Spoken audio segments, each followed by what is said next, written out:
and welcome to my podcast.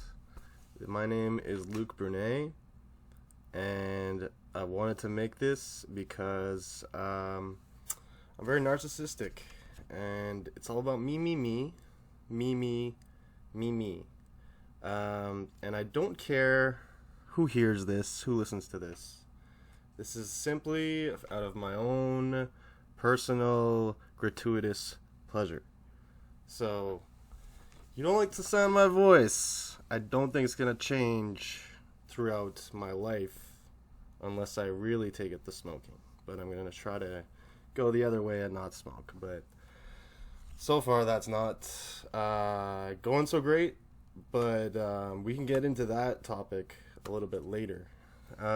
First, what this podcast is about, well, I have a very limited range of interests, and they're very focused, so that's going to be really great for you. I think it's going to really help with the longevity of this podcast, so I think that's really going to help, and hopefully I don't have too many of these like awkward pauses. I've never recorded myself before, and I'm really nervous about how weird I sound because I know it's going to be bad. So I guess I'll just never listen to my podcasts, and that way I never have to face the music. That'll be great.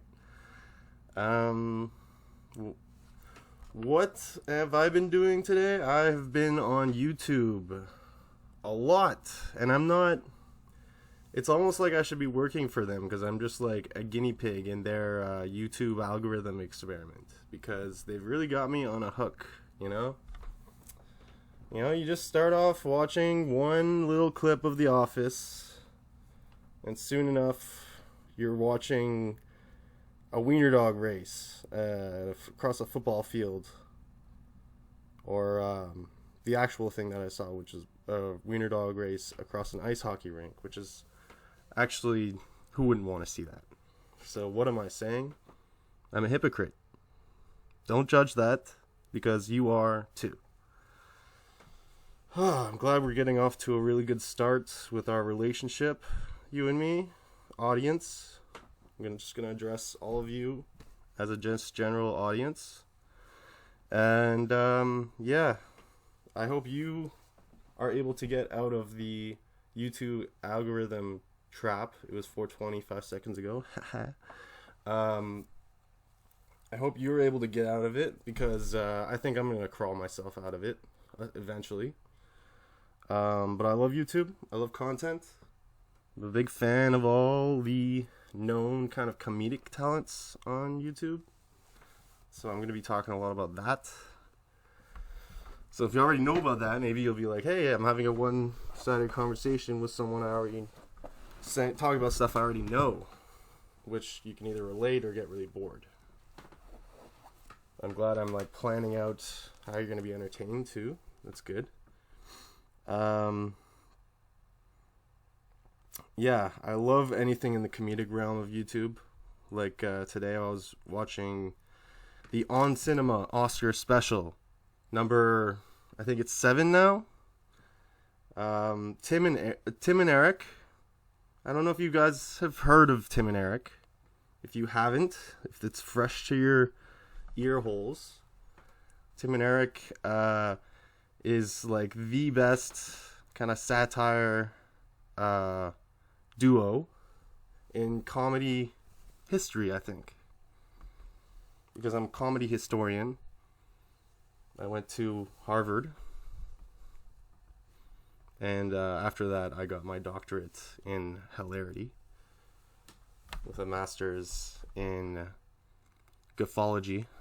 That was a pretty good one. Yes, Tim and Eric, brilliant satire. And Tim, I think, is really the mastermind behind a lot of, like, he has a bunch of different projects. And On Cinema is one of them, where it's making fun of, that's what I love about Tim and Eric, is they make fun of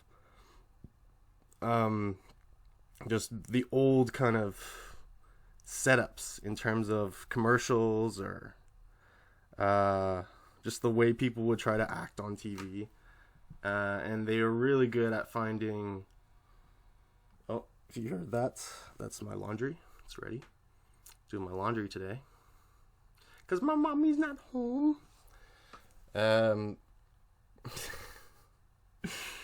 But yeah, Tim and Eric, really good, absurdist, just satire, off the wall comedy. And I'm not saying anything specifically here, but just their genius is almost, you can't really gratify it with words, you know. They are, man, I would love to like sit down and pick their brains, but they would just pick me apart because I would just be, well, I would probably go along with it actually. I would be the schmo that just is trying to be like a normal guy, and they can just tear me apart. I would love to be the butt of Tim and Eric's joke and just pretend to get really mad and stuff. That'd be great. Yeah, comedy. I love comedy. It's great. The cool thing about comedy is there's a comedy hierarchy. You know, like the bottom. What would be at the bottom? I guess just like general jokes about like the weather and stuff like that. Stuff that's just like really vanilla.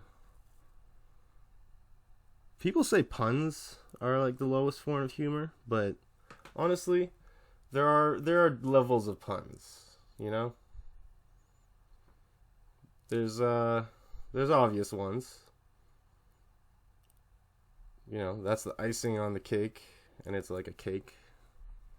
I couldn't think of a good example, so that was the one that I gave. But an obvious kind of, you know, that was like fish in a barrel, and you're like throwing a fish in a barrel because you're working in like a Chinese market because you were almost caught for dealing drugs, and now you're on the run, and you have a very bad disguise because you're Norwegian, and you're just putting on kind of makeup. It's actually very offensive as well, so you should probably stop doing that. What else is the highest? Oh yeah, but the highest part of the comedy hierarchy would definitely be like satire, you know, like taking the funniest aspects of real life and like squeezing all the comedy possible out of it. Satire and comedy definitely up there. And Tim and Eric just like took kind of non-comedy to a whole nother level where it was really divisive, and you either got it or you didn't. And if you really didn't, you'd think whoever's showing it to you was like insane or stupid or something. But I think committing to absurdity is like a key to kind of getting to a really funny place, at least if everyone's on board with how stupid it is or how crazy it is, you know? Like the Judd Apatow movies are a good example of that, where they start off with kind of a loose script, and then I think those scenes where people just like throw in different things to say, and that's always cool to see. Like the people in the back are just like, say that, and then he says it, and it's fucking hilarious. Another guy who's like really nailed absurdist comedy in general, like he just is really good at creating absurd scenes, is Louis CK. Because like in his show Louis, there's this one scene where he's like it's just the morning, like dawn in his neighborhood, and it's like he's sleeping, and then he hears the garbage truck and the garbage like outside on the street, and they're really loud, and then he like puts his pillow over his head, you know, and then they like crawl into his apartment through the window, and then they like start throwing trash around and like jumping on his bed and stuff. And that's just like, that's absurdist humor in a nutshell. And like he goes to like really weird places too. Like he had a whole episode where he was like having fever dreams, and he was like nervous to go on stage, and then he got up, and there's like his penis was like a cupcake. And he's like, ah! Oh man, that show is so great because it's like he hits some really funny parts, but then he hits some also real sad parts of life, because like some of the cameos of other comedic people that come on, they're really like Doug Stanhope comes to mind, or there's another guy, I'm not gonna think of his name right now. Rappaport, I think, but like there's some really depressing scenes in that too. But I think the best comedians are the ones who are just like intelligent and they kind of capture the true parts of life. And that was a really cool show, because it was a, like, you couldn't define it just as a comedy for sure, and you couldn't define it just as a drama either.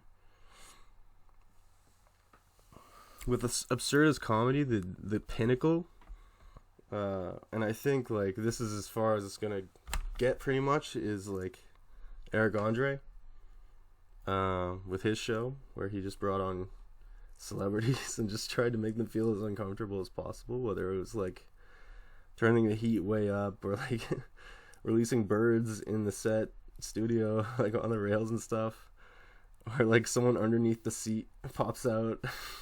Or like someone breaks through the desk, or there's coffee shooting out of his cup, you know, like anything to like throw them off. The one with Jack Black is the one that like kind of sticks out in my head, because he's just like, it's like he's freaking out about the birds, and then he like picks them up to a lie detector, but it shocks him. And at first it shocks him like based on a lie, but then it like shocks him when he was telling the truth. Oh man, that's a really great show, and it's really good at kind of like just cutting it right where it needs to be cut, in terms of like just the right amount of time to have that much absurdist humor. I think you can overdo it if it's just like all the time. Another guy that doesn't get like any kind of recognition whatsoever is Connor O'Malley. I think that maybe he'll get a break soon, because he's done a lot of collaborating with other people. But yeah, Connor O'Malley is really great. He does more of kind of like political extremist right wing characters, kind of flat earthers, or just like super militant, religious. Like this guy, he's just like guarding a mall, and he's like wearing a Under Armour like sweatshirt and like a baseball cap and sunglasses, like Desert Storm sunglasses. And he's just like, oh, I don't have a job. This is just like and I do this like out of my own goodwill. Like, or he has like a talk show in a lake, so he just like jumps in the lake or the river, I should say, and like he's just like doing the GoPro thing with his like stick, so it's just him. Oh man, like complete commitment to just like absurd, crazy shit. He's really good, and I think that's the pinnacle. Like I said, like I think now there's like going against the grain, where it's like wholesome humor, you know. Like super wholesome, to the point where it's just like, it's not even a joke, it's just the character and the delivery. Like Joe Pera, for example. It's actually the writing too, or the jokes too, because like it's all part of the aesthetic of someone who's like really wholesome, and like soft voice and like talking you to sleep, and yeah, that kind of thing. I don't even like, it's still comedy, but it's not like laugh out loud comedy. I don't think. It's more just like precious comedy. I don't know. If you don't know about like comedy or anything, this might all just be going over your head, or you're just bored, but this is basically like a lesson in absurdist comedic history, so you're welcome. You're welcome.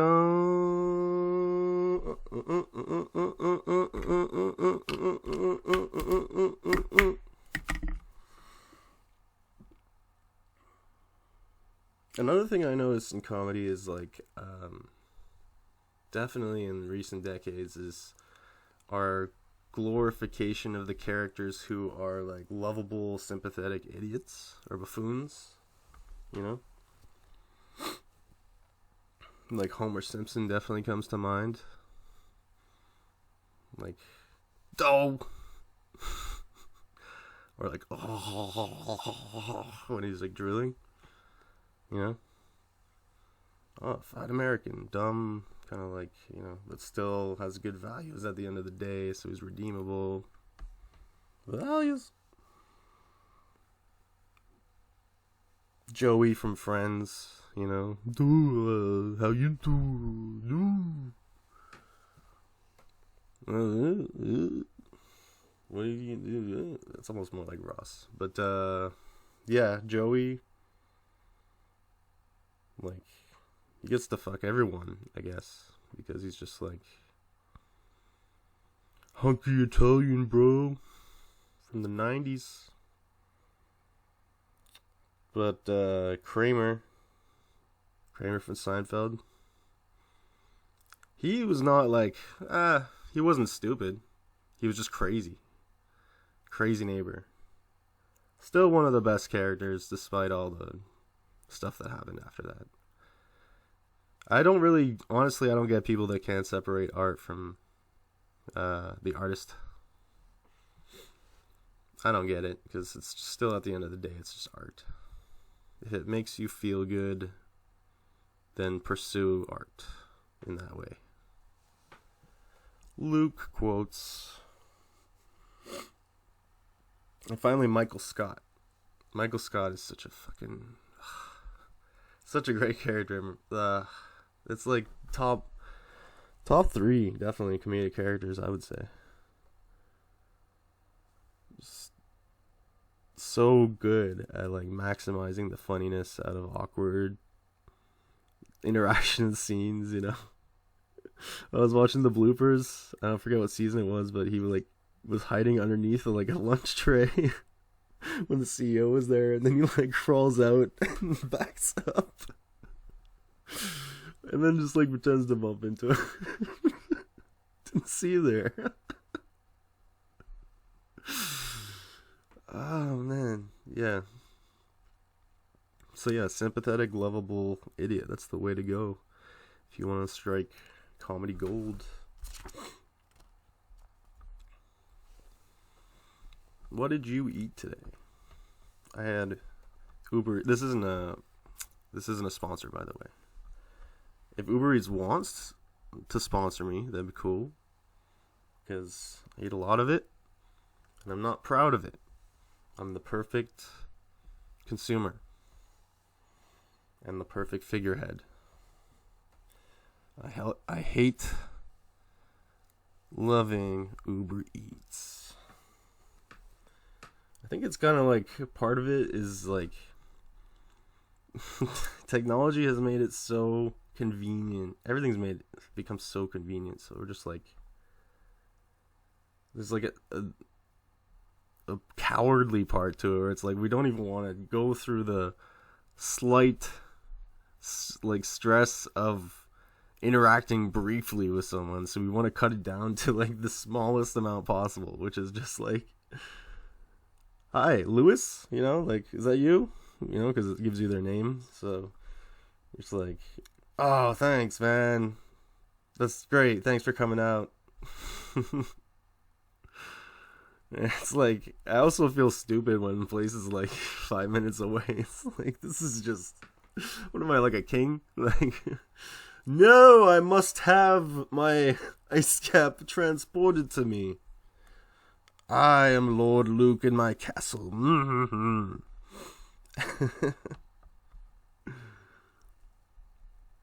Yeah, it's a cowardly thing. It's a lazy thing. Like, it's so lazy, man. It's just like, click, yeah, why not? Fuck it, click. And then like, oh, I just have to keep pressing F5 and refresh just to make sure meet them at the right time. And yeah, then you get your food and your overpriced food, and that you don't even like ordering from Uber Eats. You're almost accepting that it's not, the quality might not be as good as what you're expecting. I've had orders where I've been missing my side. I've had orders where I'm missing my drink. I've had really cold food a lot of the time, and I've had a few raw pizzas because I don't learn my lesson. Fool me twice, you man, you know the old saying. But it's just like funny, like that I'm just pronouncing these names for Uber Eats that like I would never normally like, because I don't get out much. I'm just like, hey Milush, is that you? Or like Juancito. I wonder if I can like do like an Uber Eats kind of catfishing thing. Not even in a scheming way, but just kind of like just like I apply as like Rajesh, and then I just like include a picture of a random person, and then I come to their door and they're just like, Rajesh. I'm like, yeah. Super white. And if I'm wearing like fucking Indian garb, I'm sorry if I'm East Indian. I'm sorry if I'm not saying the right term, but that'd be great. Social experiment, bro. Am I doing too much vocal fry? I'm worried about vocal fry because there it is. Ooh, I do it a lot. Okay, there it is. I understand now. I noticed people do it around me, so I'm like, am I doing it? Vocal fry is just like the way that people talk now, so you just gotta like deal with it, and it's part of it. Oh yeah, I want to try to like start over pronouncing everything, enunciating everything, just to like compensate. I should probably get some water too.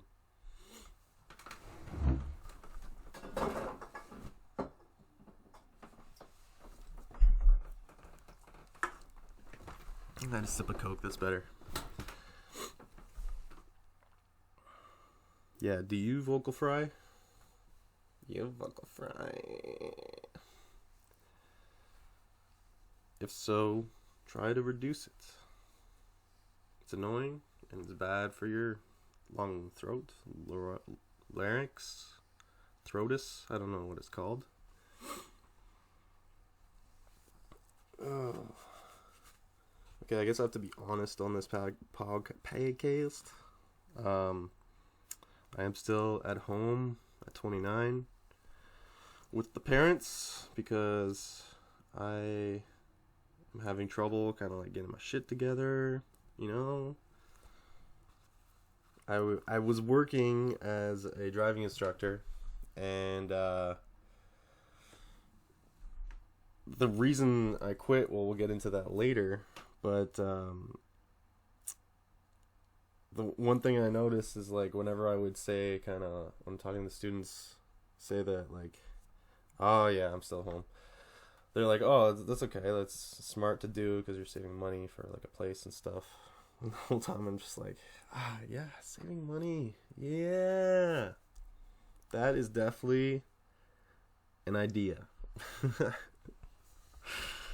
Oh, I shouldn't be laughing at that. Stupid. I know we can be hard on ourselves, but that is fucking stupid that I did not save any money. Very dumb. Very dumb. Could probably, if I had worked and saved, I would have my own condo by now. But you live and you learn, kids. Can't be too hard on yourself. Gotta give yourself a break every now and then. If it's a Kit Kat form, then even better. Kit Kat, honestly, top 5 candy bars. Fight me over that. Vocal fry. Okay, fight me over that. Still there. Kit Kat. Yeah. Kit Kat, especially the salted caramel chunky one. That is, woo, salted caramel chunky. One of the best. One of the best candy bars ever.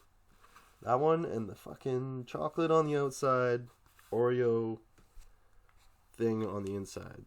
Kind of white Oreo thing. Delicious. That and I also have a soft spot for Cadbury cream eggs. Those are very good. Yeah, so saving money.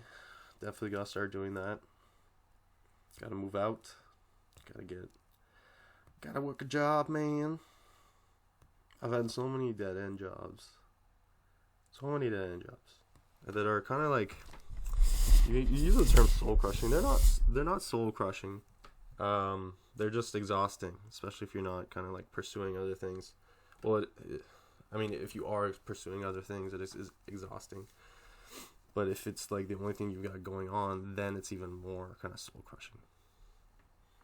And that's why I think like 29, I don't know how much wisdom I've gained, but I know that pursuing your passions is probably the only place you can find nirvana. That and, having relationships with people, which, you gotta work on. I gotta work on. We all gotta work on that. We gotta be more connected, talk to each other more. I'm becoming a motivational YouTube speaker. Catch my new series, Habit Hunters. Yeah, dead-end jobs, and I have a teaching degree, but, teacher burnout, it's a very real thing. And I think you also really gotta like love kids and want to like grow their brains and foster their ethics and values and stuff. Whereas I am narcissistic. I like benefiting me in a lot of ways. So like, I don't know. When I'm thinking of giving a lesson, I'm thinking more of like my delivery and like whether the students will find it like interesting, like, I don't know, keeping their attention and stuff. Well, maybe that is a good thing. Oh, look, this podcast is making me reflect on my own life. Great. It's a win-win. But yeah, pursue your passions, guys. Very important. I don't know what your passions are. For some, it's posting inspirational quotes on Facebook with various font types. For others, it's memeing. There really is an art to memeing, I gotta say. I respect that.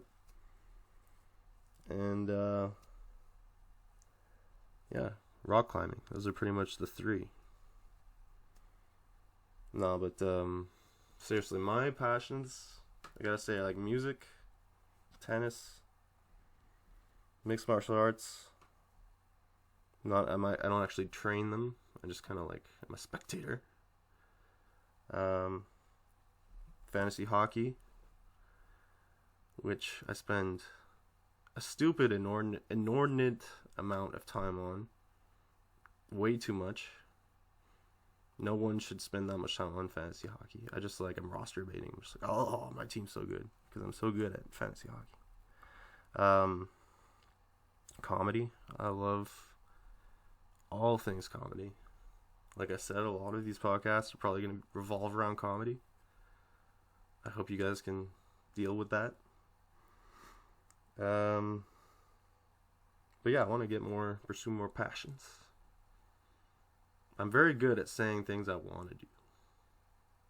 Are you with me on that one? Very easy to do those things. To say do's. That's my last kind of like, what's that called when you cheers? Yeah, you know what I'm talking about. Speech, they're like ding ding ding. Toast. There you go. We got there. One last thing, I would like to dedicate this first episode and really kind of like the push to start doing a podcast to my friend Corey Trainer, who passed a few days back. I was honestly shocked to hear it because he was super happy-go-lucky, awesome guy, open-hearted, always reaching out to me, and I have a feeling he would do that with a lot of his friends. Very sad, and it makes me feel like if I had been a little more open-hearted with him, then maybe I could have helped. And I'm not saying, I'm not trying to make it about me. He obviously had a lot of demons that he could only tell maybe a select few or couldn't tell anyone. So that's awful. And it just makes me feel like I gotta reach out more to people for my own sake and for the sake of everyone else, because that's what keeps us going. Friendship and family. So thank you, Corey Trainer. Rest in peace. I love you. And good night, guys.